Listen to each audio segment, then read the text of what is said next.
आपको पता है पाकिस्तान में एक नॉन मुस्लिम कभी भी प्रेसिडेंट या प्राइम मिनिस्टर नहीं बन सकता। वहां की जो माइनॉरिटीज है वो highest position of power hold ही नहीं कर सकती। चलिए इसी एग्जांपल से हमारे इंडियन कॉन्स्टिट्यूशन की 5 सबसे पावरफुल टर्म समझते हैं। शुरुआत करते हैं वर्ड सेक्युलर के साथ। तो जब हम पाकिस्तान को डिफाइन करते हैं हम क्या कहते हैं कि Pakistan is an Islamic Republic. क्यों? क्योंकि इस्लाम पाकिस्तान का स्टेट रिलीजन है। पर क्या हम इंडिया के लिए ऐसा कोई भी टर्म यूज करते हैं? नहीं, क्योंकि हमारा कॉन्स्टिट्यूशन ये कहता है कि India is a secular country. Secular word का मतलब ये होता है कि गवर्नमेंट का खुद का कोई रिलीजन नहीं होता। ना गवर्नमेंट किसी रिलीजन को प्रमोट कर सकती है ना ही अपोज कर सकती है। हाँ, अगर किसी भी रिलीजन में कोई सोशल इविल दिखता है, फॉर एग्जाम्पल अनटचेबिलिटी की बात करें या ट्रिपल तलाक की बात करें, तो उसे अबॉलिश किया जा सकता है। दूसरा वर्ड है सॉवरेन, जिसका मतलब ये हुआ कि भारत अपने डिसीजंस खुद लेता है, अपने इंटरनल और एक्सटर्नल अफेयर्स खुद मैनेज करता है।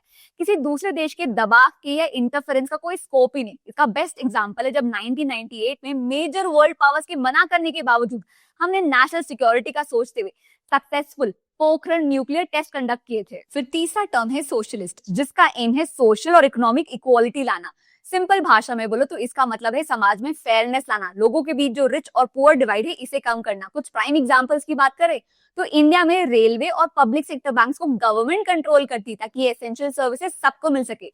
एक और एग्जांपल की बात करें तो मनरेगा जैसी स्कीम्स जो अंडर प्रिविलेज्ड फैमिलीज को 100 डेज की स्टेबल इनकम गारंटी करती है। अब आ गया fun part of the people for the people और बाय द पीपल का। तो इंडिया एक डेमोक्रेटिक और रिपब्लिक है और इन दोनों ही वर्ड्स के दो डिफरेंट मीनिंग है। चलिए समझते हैं।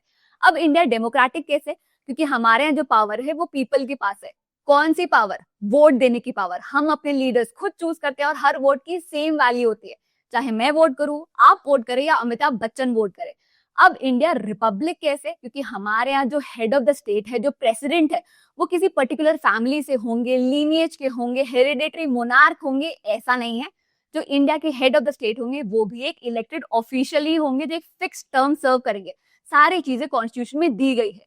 आपके हिसाब से इंडिया को कौन सा वर्ड सबसे स्ट्रांगली डिस्क्राइब करता है, या कौन से वर्ड ने ओवर द इयर्स अपना एसेंस लूज कर दिया है? बताना जरा।